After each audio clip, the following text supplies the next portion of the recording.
About Markov chain Monte Carlo methods. I'm losing my voice a little bit, so you have to ask a lot of questions so I get a chance to drink some tea. Okay, so I hope you interrupt and ask questions. So it's about Markov chain Monte Carlo, which is MCMC, we'll call.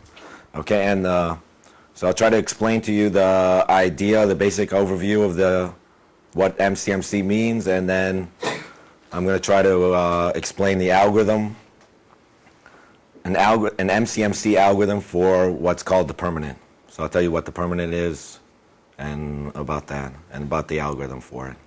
Okay, so so the permanent we'll see corresponds to counting or sampling perfect matchings of a bipartite graph. So we're going to get there by I'm going to first explain to you an algorithm for sampling or counting matchings of a graph, all matchings of a graph of any size. And then, but first I'll just give you a general introduction to MCMC method. Okay? Okay, so the basic setup is we have some set. Now in our case, this set is going to be something like colorings of a graph or matchings of a graph. So it's a huge set. Okay, and we can check if an element is in the set or not. What we're trying to do is try to estimate the cardinality of this set. Okay, now an easy way to do that would be you take some more trivial set, which contains it, and you might just do this kind of dart throwing approach. This is the basic Monte Carlo approach. You would generate random elements from this larger set, and then you just check whether it's in this set you're interested in. Now you know the volume of this bigger set, and so you can just look at the proportion of these elements, random elements, which land into the set you're looking at, and that proportion would give. Then you could look at that, and that would tell you the volume or the cardinality of this set you're looking at. Okay. Now, most of the time this is not going to work very well because the volume or the cardinality of this set is going to be huge, but it's not going to. It's not going to be. This is going to be exponential also. So what could you do better? So what you might do better is you might try and you define a sequence of sets. So maybe. Well, okay. So you have this set you're interested in, omega. Now, instead of just looking at this one trivial set, you define a sequence of sets. Okay? Now you define the sequence so that the volumes or the cardinalities don't increase too much. Just increase by some small constant factor in each stage. And then what can you do? Well, then you have this better approach where you can write the cardinality of this smallest set as a telescoping product. Okay? So this is omega naught is omega or lambda naught. So you have this telescoping product. Now what can I do? I can estimate each of these terms.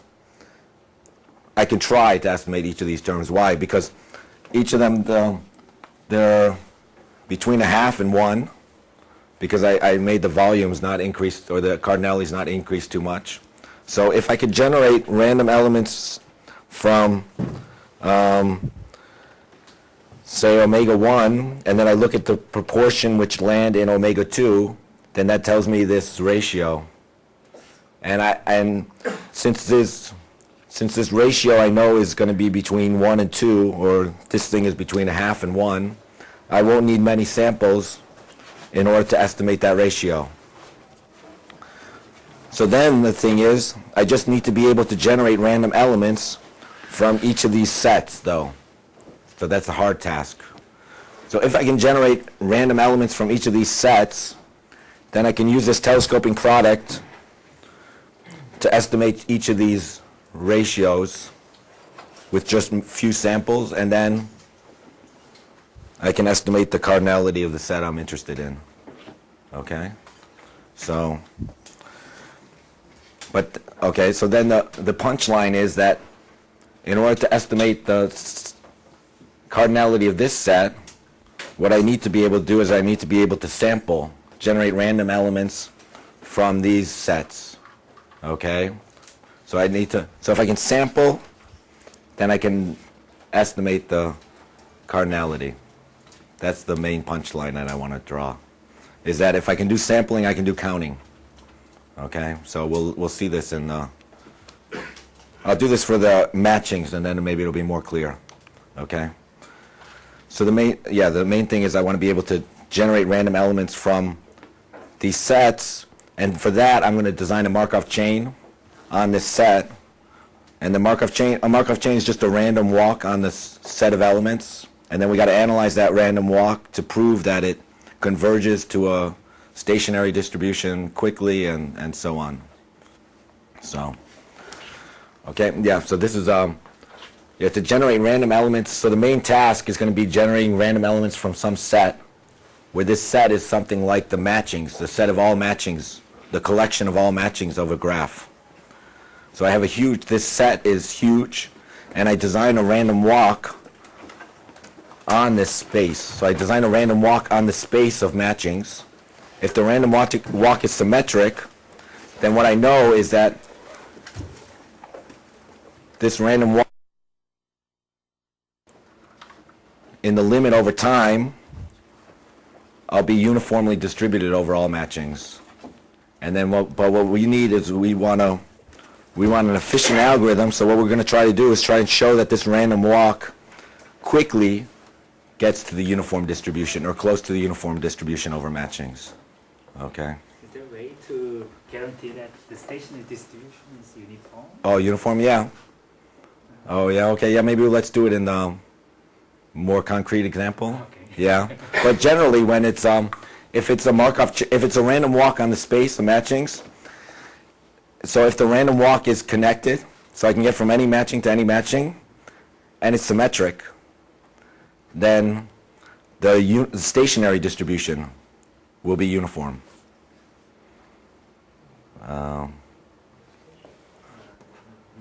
Yeah, maybe we'll do it more precise, and then we'll, yeah. Okay, so this MCMC is used a lot in many different fields, but usually there's just there's no rigorous guarantees on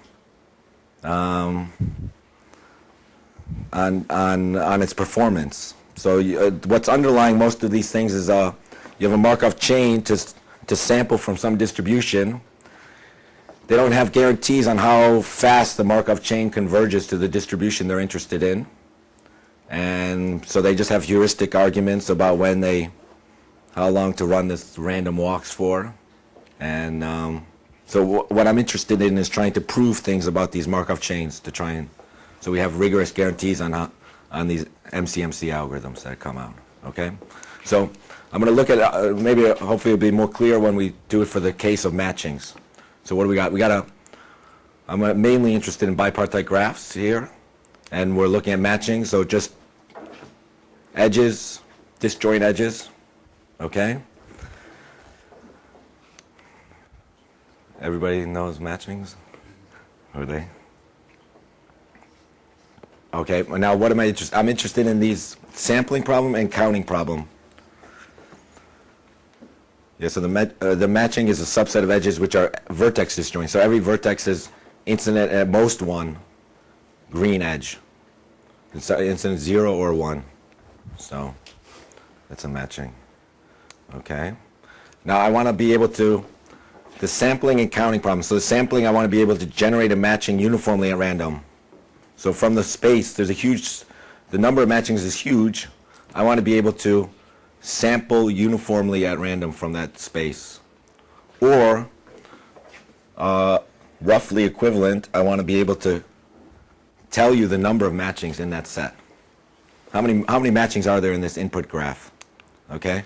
Now so this space is usually exponential in the size of the graph. My goal is an algorithm whose running time is polynomial in the size of the graph. So we're trying to do it in polynomial in log of the size of omega. Okay? So we want to sample from this set in time polynomial in log of its size. So or we want to estimate the size of the set in time polynomial in log of the size. So we're just seeing a small fraction of the space of matchings, and we want to be able to estimate the number or sample from the set. Okay? Now this latter problem, counting matchings. This is sharp P complete. So what does that mean? That means sharp P complete is the NP, or maybe some of you have heard of NP completeness. So sharp P is the counting analog of NP completeness. NP completeness is about decision problems.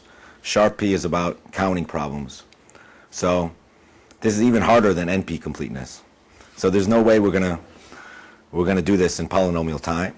So instead our goal is to approximately count. So we want to estimate. We want to just get an estimate of the number of matchings of a graph. And so more formally, what we want is this following. We want what's called a fully polynomial randomized approximation scheme for counting matchings. What does that mean? I want to be able to. Here's the number. I give you a graph as input, and I give you an epsilon. Epsilon. I want my algorithm to work for any graph, any epsilon. Epsilon tells me the approximation factor I'm trying to get. So the number of matchings, let's say this is the number of matchings of the graph. I'm going to give you an estimate which is within a 1 plus or minus epsilon factor. It's a multiplicative factor of the right answer. Okay? But it's a randomized scheme, so I'm only going to be correct with probability at least 3/4. Now the 3/4 is arbitrary. I can make that 3/4, 1 minus little delta, and I just run this scheme, log 1 over delta times, and just take the median of the answers I get. Okay, so that'll get rid of any outliers. So I can boost that 3/4 as high as I want, but I want my running time to be polynomial in the size of the graph and 1 over the approximation factor. Okay, this is what I'm aiming for. This is as strong as we can hope, given that it's sharp P complete, so we can't do it exactly. So this is the counting. The sampling, what do we want? We want to sample uniformly from the space of all matchings. We're going to do a close to uniform. So we want to sample from a distribution mu, where mu and pi are close, and we'll measure closeness and variation distance. So variation distance it's just 1/2 of the L1 norm. So, and we want for any epsilon, we can get within epsilon, and we want the running time is polynomial in the size of the graph and log 1 over epsilon. So. Actually, you just need 1/4 there, and then you can take that 1/4 and you can boost it to this by just doing by just running. Well, and typically you can boost it from 1/4 down to epsilon by just an extra factor of that. So okay, so that's what we're trying to do. Trying to sample matchings almost uniformly at random, and estimate the number of matchings. So are you talking about perfect matchings? Oh no, yeah. Right now I'm talking about all matchings of the graph. Later I'm going to talk about perfect matchings. Right now I'm talking about all matchings of the graph. So empty set, matchings of size 1, perfect matchings. I want to sample uniformly from all of them. Okay, yeah. But yeah, so actually in the end I'm really interested in perfect matchings, but that's all going to build on this.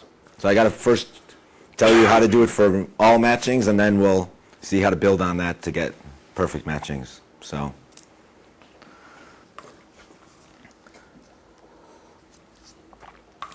okay, my claim is that if I can do the sampling, I can do the counting problem. That's what I was trying to do at the beginning. I'll show you another slide to show. So my main task is to try and do the sampling problem. And to do the sampling problem, I'm going to design some Markov chain, which is just a random walk on the space of matchings. And then, now given I can sample matchings efficiently, then I can use that to estimate the number of matchings. Let me just show you that. Okay? So, given I can sample matchings, I can do this. This would be the analog of this is how I would do the MCMC approach for matchings. So what would I do? My sets would be, my initial set is so what did I do? I have my input graph. I just order the edges in some way. And I just define a sequence of graphs. And then my sets are the set of matchings in those sequence of graphs. So I just start with the input graph, and then I just keep taking away an edge each round. And then my sets are the set of matchings in these graphs. So my final graph is the empty graph, and then the matchings is just the empty set, or yeah. So, and then my initial graph is my input graph, and so I'm looking at the matchings there. I write this telescoping product. Now, if I can sample matchings from any graph, then what can I do? Well, you can check that each of these ratios is not too bad, okay? And then that means that, well, okay, so the matchings of GI are a subset of GI minus 1. So what can I do? I can generate, if I can do the sampling problem for any graph. So if I can generate random matchings from this set, then what I can do is I generate random matchings from this set, and then look at how often it is a valid matching over here. And then that tells me it gives me an estimate of this ratio, so I can estimate each of these ratios, and then I can do it. So if I can sample matchings, then I can count the number of matchings. Okay? So I just have to figure out how to sample matchings. And I want to do it for any graph. Okay? Now, so what do I do to sample matching? So what I'm going to do is I'm going to design I have this space of matchings. I'm going to design a random walk on the space of matchings. It's going to be a symmetric random walk, and that's going to guarantee that the stationary distribution is uniform distribution. That means that I start at any matching, I run the random walk. In the limit over time, my distribution will be uniform over all matchings. That's what the stationary distribution means. Okay, so let's see. And what we want is that, so the stationary distribution means the limit over time I'll be uniformly distributed, but we want an efficient algorithm, so we need to know that we quickly get to the stationary distribution, or close to the stationary distribution. So more precisely what we got, we're going to design a discrete time Markov chain. The state space is the set of matchings. We're going to design a transition matrix. This is a matrix on omega cross omega. Okay, so that defines the random walk on the space of omega. And if it's symmetric, then that implies that it's a unique, the stationary distribution is unique and it's uniform over pi. So, I mean, ergodic just means that it's connected, that the random walk is connected. Now, what we're interested in is we want to know that if you start from any matching, any initial matching, if I run for t steps and I look at the distribution I'm in compared to the stationary, the uniform distribution, that I'm close. So I want it smaller than a quarter, say. So I want to know what that t is. That guarantees it for every initial state, and I want to show that that t is polynomial in the size of the graph, which means it's polynomial in log of the number of matchings. And that's called the mixing time, this t. Okay? So, okay? Even if you don't know much, if you don't know anything about Markov chains, it doesn't matter. Well, maybe it doesn't matter, but anyways, a Markov chain is just a random walk, okay? So I just have the space of all matchings, okay? This huge space of matchings. I just do this simple random walk right here. I'm at a matching at time t. Now what do? I just choose a random edge from the input graph. Now I'm going to just try to modify the current matching locally at this edge. If there's a nice way to do that, I'm going to move to that new matching. If there's no natural way to do that, I just stay where I am and just keep repeating, okay? This is as easy as you can do of a random walk. Okay, so let's just see what this means, this main step. I'm at some matching. Here's my matching. I choose a random edge. It hits two unmatched vertices. Okay? I might as well add that edge in. Okay, so I add that edge in. I'm at a new matching. I'm at this new matching. I choose a random edge. Oh, that random edge is in the matching, so I might as well remove it. Okay? Oh, that's supposed to be gone. Oh, it's there too. Okay. Okay. Okay, I'm at this matching. Now the random edge hits, one endpoint is matched, the other endpoint is unmatched. Still an easy way to do. I'm going to just slide this in. I just add in this pink one, but I better remove this one to maintain a valid matching. Otherwise, this guy's got two edges. So I just slide it in. Okay. The last case is if the random edge hits two edges, then I don't want to. I don't have anything to do. Okay. In this case, there is something local, but you can imagine it's like a perfect matching, and then a random edge. The pink edge goes across. Then it's not clear how to modify the matching locally to maintain. I guess you could remove both of those, but yeah. Okay, you could remove both of those here, but okay, yeah, maybe later. Okay, so for later, it will when we get to perfect matchings, it'll be more clear why I don't do that. Yeah, actually, even here, I didn't need this. This one here, I didn't actually need this move here, where I slide it in. I don't need it at this point, but when I go to perfect matchings, I need it. So I'm gonna, okay, because I can do two adds, and I can do an add and a remove, and then it would be the same thing. Or I can do a remove and then an add. That's the same thing as a slide. So, and it just slows everything down by a factor of 2. Turns out, so there's a result of Jerram-Sinclair which says that any matching you start at, you run order NM steps of this random walk, and you'll be close to the uniform distribution over all matchings. Which means then that you can, this works for any graph, which means then that if you do that reduction that we did earlier, then you can estimate the number of matchings in polynomial time, okay? I'm just going to tell you these algorithms. This is another talk in itself to prove this thing. So, okay? So this is how you can sample or count all matchings of a graph, okay? Turns out you can do this a little bit faster, a little bit better reduction. But. Okay, now I want to change focus, not change focus, but I want to build on that.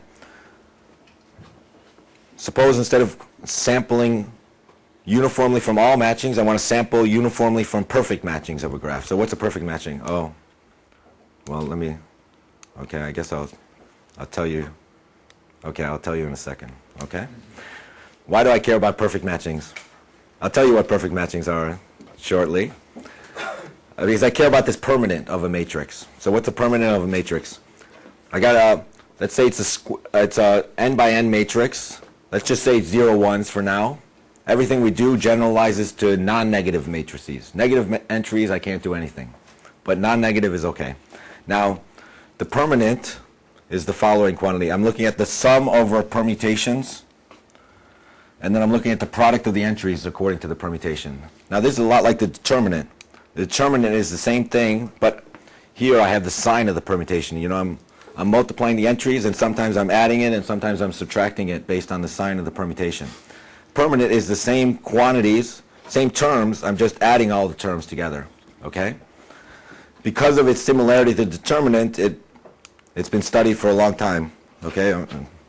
So,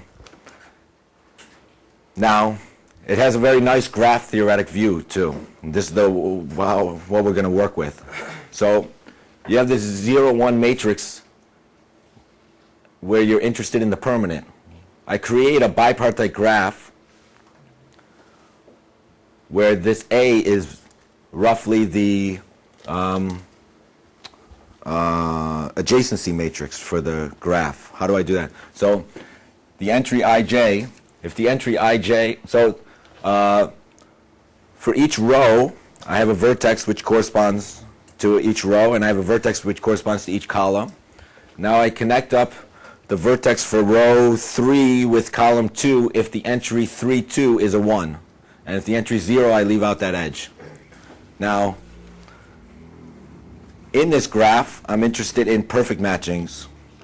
Perfect matching is a matching which matches everybody. Everybody's matched to exactly one pink edge.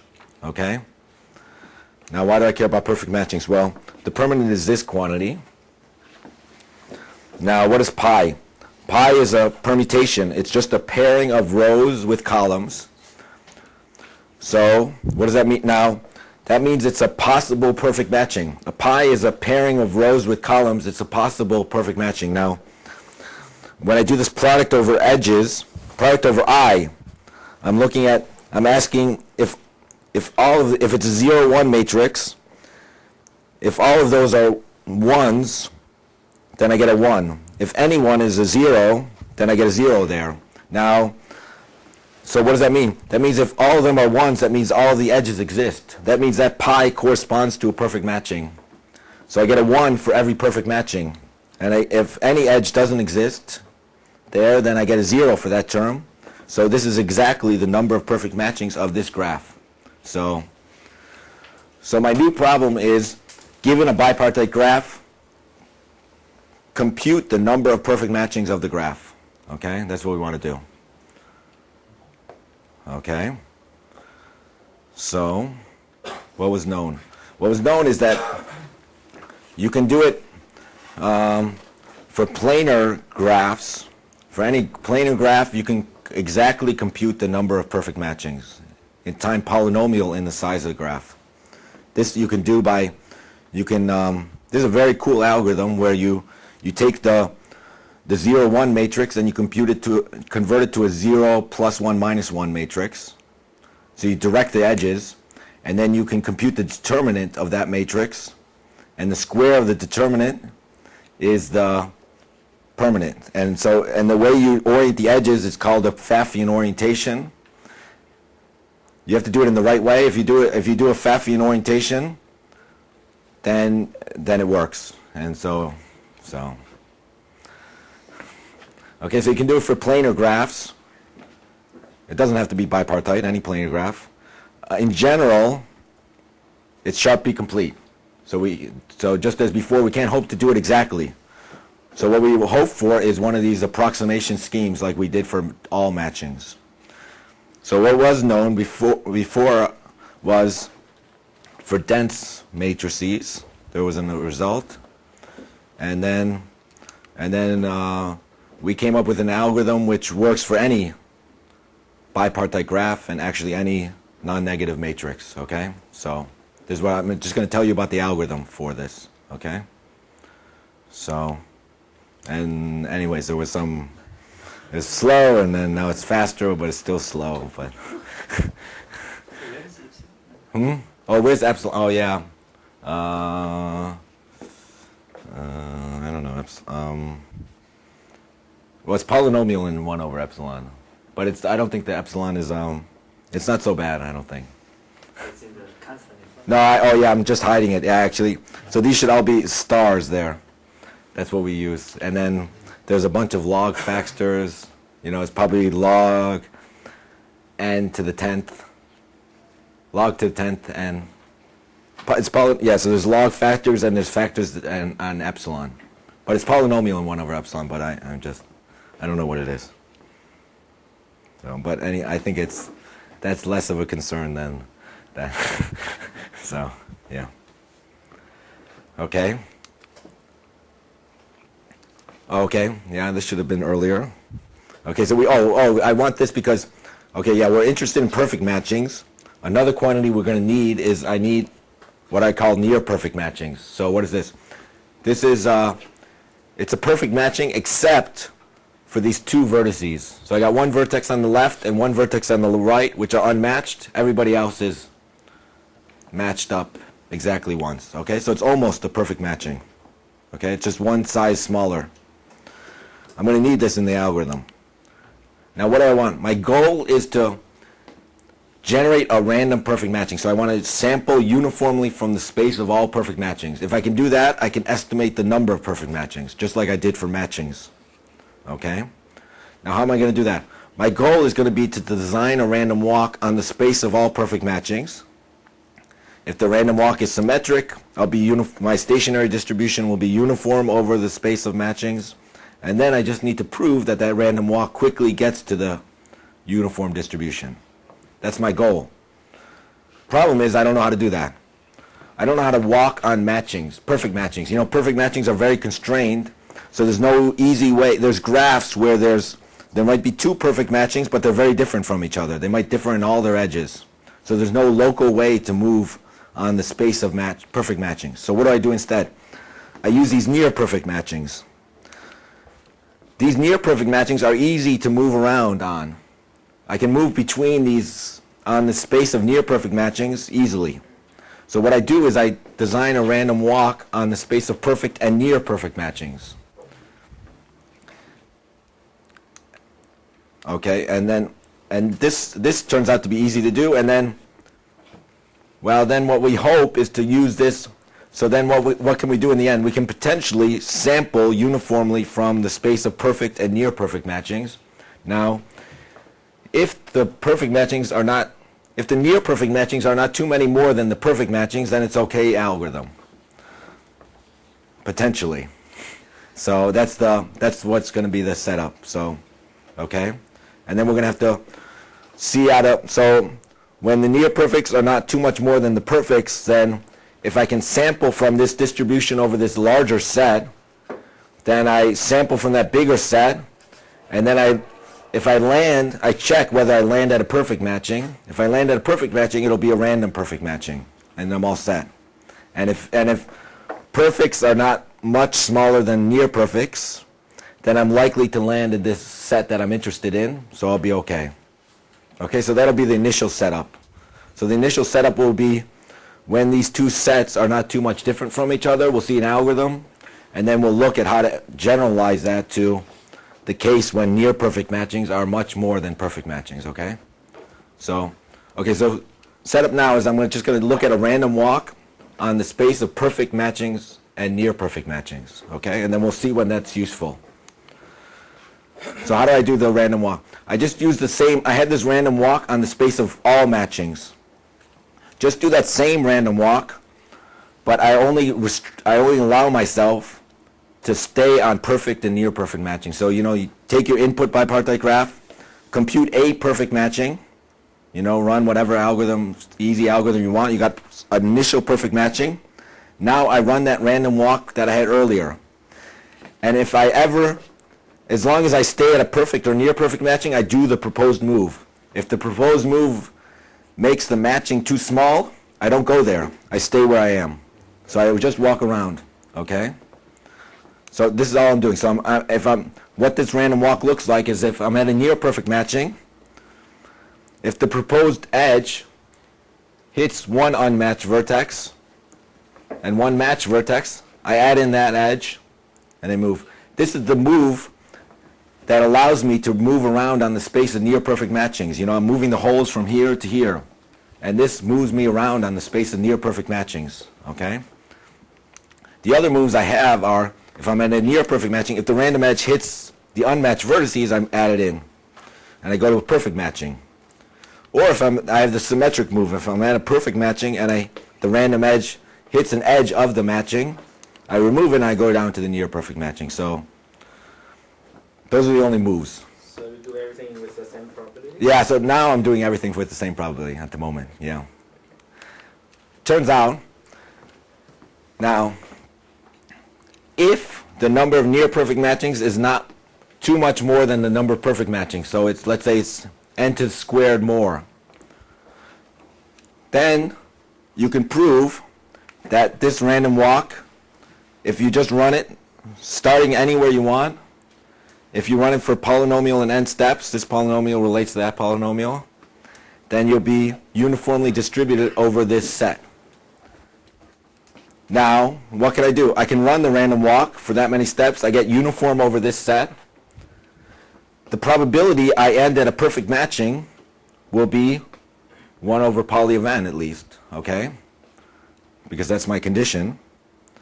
And if I end at a perfect matching, it's a random perfect matching. So what can I do? So I just run this algorithm at most poly of n times, and I'm going to end at a perfect matching at least once, and that perfect matching I end at is a random perfect matching, so I'll be all done. Okay?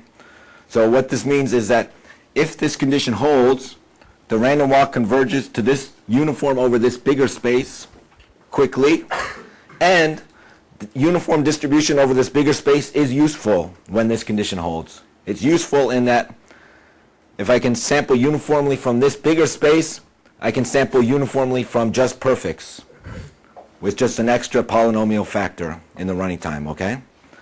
That's all fine. Now, but the problem is, many graphs, this doesn't hold for.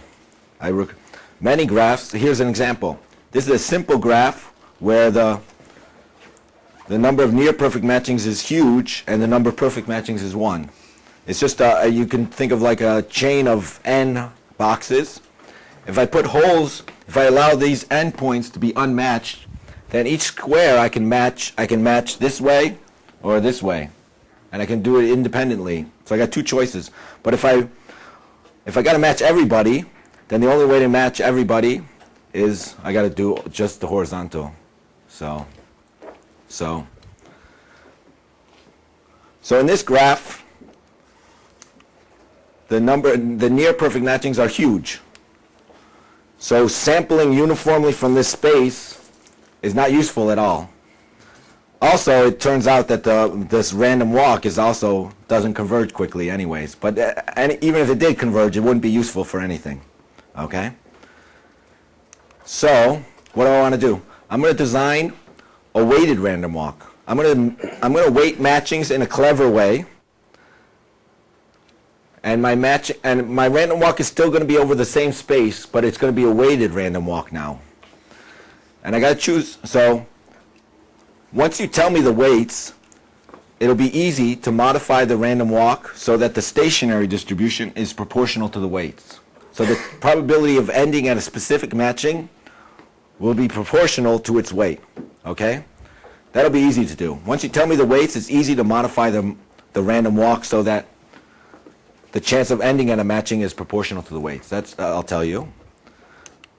But the difficult thing is, how do I choose weights? I want to choose weights so that perfects are a significant portion of the stationary distribution, so that the chance of ending at a perfect matching is at least 1 over poly of n, right? Which is what I had before. So I want that I'm likely to end at a perfect matching. And I also want that the random walk is going to the random walk quickly converges to this distribution, this stationary distribution. Now, all perfect matchings are going to have the same weight. So every perfect matching is going to be equally likely to each other. So if I end at a perfect matching, I'll be at a random perfect matching. Okay? So I just need that I end in this set of perfect matchings with a high probability, and I need that I get to this distribution quickly. Okay? But the challenging thing is, how do I choose the weights so that these happen? Okay? First off, once you tell me those weights, I need to modify my random walk so that the stationary distribution is proportional to the weights. That's easy to do. Let's do that first. What do? I just add in, this thing is called the metropolis filter. So you tell me the weights. Now, I'm at a matching, and I choose a random edge. I try to modify the matching in the same way as before, but I don't always, even if there's a way to locally modify the matching and maintain a perfect or near perfect matching, I don't always move there. I only move there with this probability. So I look at the weight of the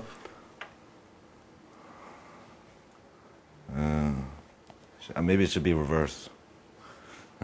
Anyways, it doesn't matter now. But I look at the ratio of the weight of the old matching to the new matching. So the matching I'm currently at, and then I'm proposing to modify it in this local way. That's the new matching. I look at the ratio of the weights, and I only move there with that probability, and that's going to guarantee. So that means then instead of being symmetric, I'm kind of symmetric with respect to this weight.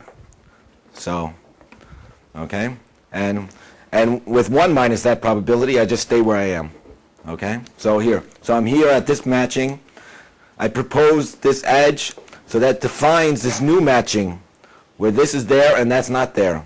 I only do that move with the weight of the new matching over the weight of the old matching, that probability. So I flip a coin.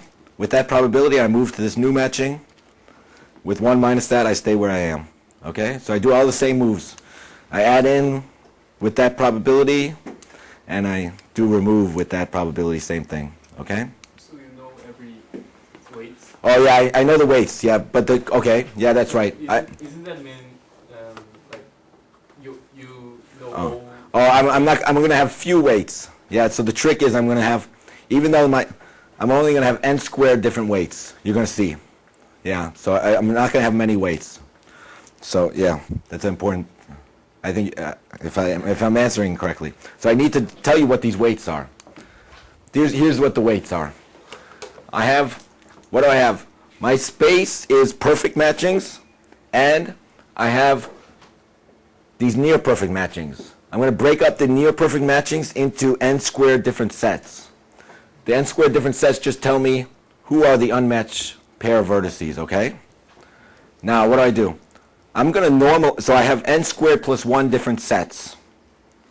Or my space is composed of these n squared plus 1 different sets. I'm going to normalize these sets so that they're all the same weight, total weight. How do I do that? I take the set of everybody in the near perfect matching, everybody who's a near perfect matching with holes at u and v, it's going to have this weight. So the weight is the number of perfect matchings over the number of nears with u and v. Every perfect matching is going to have weight 1. Now, what's the important thing about these weights? This is the weight of a particular near matching, near perfect matching, with holes at u and v, unmatched vertices u and v. What's the total weight of this whole set? Each one has this weight. The total weight of this set is this times the number of near uv. So the total weight of this set is the number of perfects. That's true for every uv. What's the total weight of perfects? Well, each one has this weight, so the total weight is the number of perfects. Every one of these n squared plus 1 sets have the same total weight. That means, and the stationary distribution of this random walk is proportional to the weights. So the chance of ending at this set or this set is the same. So, and there's n squared plus 1 different sets, so the chance of ending at a perfect matching is 1 over n squared plus 1, which is what I wanted. So what did I do? I just normalized. I had some of these sets were big and some were small, and I just normalized everything. So they're all the same size, proportional. Okay? So we have to at least know the number of nears. Oh, yeah, and we have to know the perfects. Yeah, that's the important thing. How do I know these weights? My whole thing at the beginning of the talk was I wanted to calculate the number of perfect matchings of a bipartite graph. So if you tell me the number of perfect matchings of a bipartite graph, then what I can do is I can run this n to the 26 algorithm, and I can compute an estimate of the number of perfect matchings. No. Okay, yeah. So we have to. So that's the challenge. Why is this interesting? Why is this useful, actually? I mean, it looks like you're asking for a lot, but somehow it works. Why? Okay, I'll tell you in a minute. Otherwise, I wouldn't be doing this talk. Okay, now, it turns out, so if you have these weights, then the stationary distribution is useful. And the other thing is that this random walk quickly gets to the stationary distribution. Okay? That part I don't prove for you. So it turns out, what do we want at the beginning? We wanted weights where the perfect matchings are likely, and we want that the random walk quickly gets to the stationary distribution. I'm claiming with these weights, well, I showed you that the stationary distribution is useful, so perfects are likely, and I'm claiming that we quickly get to the stationary distribution, no matter where you start, okay? So, what do I got to do? I got to figure out how to get these weights, though. How do I get these weights? Once I get the weights, then I'm all done. Now, let's just do a little experiment. Suppose I have all the weights except for this UV pattern. It's off by a factor of 2. It's 2, and I know it's a factor 2 bigger than what it should be. Okay? Now, well, actually, I don't know that it's off by a factor of 2. Okay? I'm gonna notice that it's off by a factor of 2 in the following way. First off, now this weight, perfects are always, the total weight of perfect matchings is the number of perfects, because perfect matchings always have weight 1. I can't screw that up. I just give them all weight 1. These guys are each a factor 2 bigger than they should be. So their total weight is 2 times the number of perfects. So in the stationary distribution, I'm twice as likely to end in this set than perfects. So what can I do? It turns out that this random walk with almost right weights, it still converges quickly. But it converges to this different stationary distribution. And in this different stationary distribution, I'm twice as likely to end here as end here. So what can I do? I just run this random walk many times. And I say, I run the random walk until I'm in the right distribution, and then I say, oh, did I end it near UV or did I end it perfect? And I look at how often I end in this set versus how often I end in this set. If the weight is off by factor 2, I'm going to end here twice as often. So I just run this random walk many times, and then I'll get an estimate of this number 2. So I don't have to know 2. I just need to be guaranteed that the weights are close to correct. So say they're off by a factor of at most 4. I just need to guarantee that. I don't have to know how far off they are, but I can then easily correct the weights. I can tell the weights are off by this much, and then once I know it's off by 2, factor 2, I just scale it down by factor 2, and then I have correct weights. So what does that mean? I can take slightly wrong weights, and I can run the random walk and correct the weights. Okay? So what do? So I can take slightly wrong weights and correct them. So what do? The idea is that if I have a graph where I know the weights exactly, I'm going to perturb the graph slightly. Now, what does that mean? So I'll tell you what that means, but I'm going to perturb the graph slightly. Then my weights are wrong for that new graph. But they're close to right, because my graph, I just perturbed it a little bit. So they're almost right. But then I can run this correction procedure, and I get the correct weights for there, because my old weights for my old graph are close to correct for here. So then I can correct them and get the correct weights for there. So what do? I just do this kind of learning type algorithm. I start with a trivial graph. There's my input graph is some bipartite graph.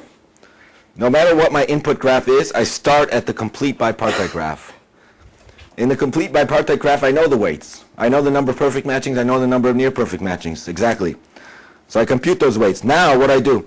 Now I slowly change my graph, and then I recompute the weights, slowly change my graph, recompute the weights, and ultimately do this. And I slowly move from this complete bipartite graph to this graph, and then I'm all done. So how do I do that? I just start here at the complete graph. I compute the weights. Now, how do I slowly move to this other graph? I'm just going to take one edge. Maybe in my input graph, this should not be there. So I just think of having an edge weight for it, and I just slowly lower that edge weight from 1 down to close to 0. And I just got to do it slowly. So I take it away a little bit, recompute the weights, take it away a little more, recompute the weights, and so on. And then I get rid of that edge, and then I go to another one, another pair which shouldn't have an edge there, and I slowly remove that. And then finally I get to the graph. I'm in my input graph, and then I have the weights. And once I have the weights, I can generate random perfect matchings, and then I'm all done. And so, and just to formalize, what you think, to move, what am I doing? I'm thinking of having these weights on edge weights. And then for those pairs, which are edges of the input graph, they have weight 1. The other ones have a lambda. And I'm going to slowly lower. These are the weights. Lambda is the weight of non-edges of the input graph. And I slowly lower them from 1. So if they're at 1, then everybody's 1. It's the complete graph. And I want to get them down to 0. It suffices to get them close to 0. Because there's the most n factorial perfect matching, so this is close enough to 0. And I can just do it by just slowly, I just lower them a little bit each round. That's not going to affect the weight of matchings that much, and then even lowering at that rate, it doesn't take me that long to go from here to here. And so that takes me, what, n squared? N squared log n or whatever. So, or n cubed. What happens if you have to change a lot of times? So you have to count in the time to modify the weight. Oh yeah. Okay, so in the end, the best you can do now. So you can do a little bit better than this. There's a little bit better scheme for how to move from the complete graph to this one. So you can do it in this many rounds. In each round, you have to generate this many samples in order to, because there's n squared different UVs. So if you generate this many samples, you're going to see each UV enough, each near UV enough, so that you can recalibrate each of those. And then to generate each sample, the mixing time of this random walk is the best we have, and so that gives you n to the 7th, and there's about some other logs and epsilon. So that's the best. So that's it.